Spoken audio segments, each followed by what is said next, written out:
I want to talk about this and more with Sean Spicer. He's the Chief Strategist and Communications Director for the Republican National Committee. Sean, thank you for being here. Did the Times get it correct today when they said that party leaders like yourself had hoped there'd be more of a calm tone to the rhetoric by now?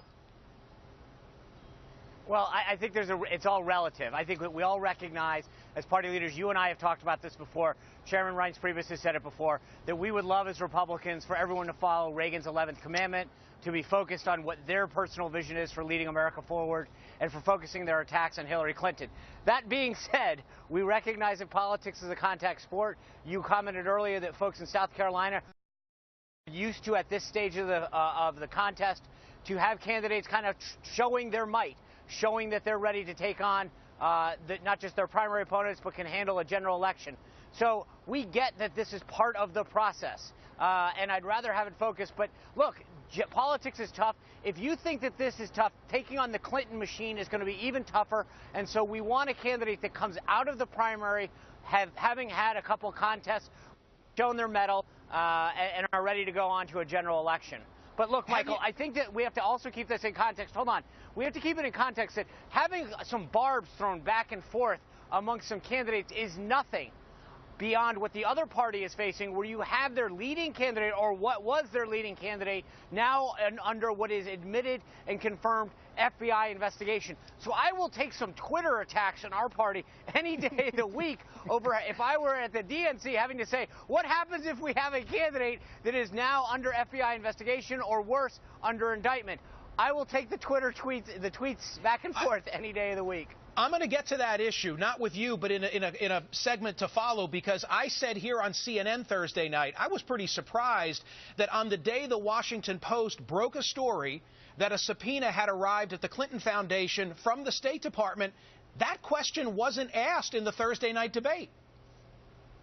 Absolutely. I mean, it was appalling that you have not only that. So, number one, you have the FBI confirming that there's an FBI investigation going into what was the leading candidate up until New Hampshire, the former Secretary of State, a former senator, not one question. But further, and even also is equally appalling, that the Clinton Foundation has allegations coming against it. And again, neither of those issues are being brought up. And I think that that's not just sad if you're a Republican, but as a Democrat, because if you allow your supposed frontrunner to get through the primary without facing tough questions like that, you end up as a party post-July with a candidate that's under indictment. That's big problems. Now, as a Republican, I don't have a problem with that. But I think if you're a Democratic voter and knowing that your top candidate wasn't even questioned about that, giving them a pass is a problem.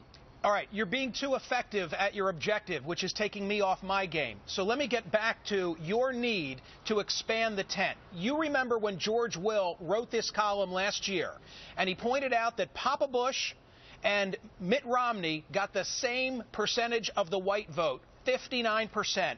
But where in 1988 that got you 426 electoral votes, now it's only worth about 206. So are you concerned that if the rhetoric continues relative to the border, you're going to lose the very people you need to build the coalition for the fall?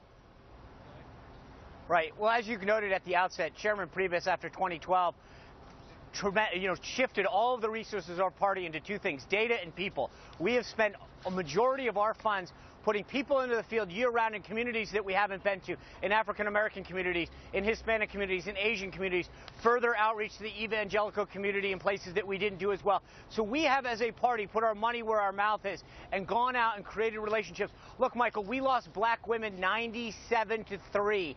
We have to do better, and I think part of that is just through relationship building, going out there and talking about how our party aligns with their values, how we believe in faith, how we believe in entrepreneurship and the free enterprise, and when you come to this country legally, that you want to do things that will allow you to flourish as individually and as a family, how to grow a business. And so I think that we put our money where our mouth is as a party. I think our candidates, in varying degrees and in different ways, have... I think I just lost Sean Spicer. I lost him. Sugar. I had more I wanted to question him about.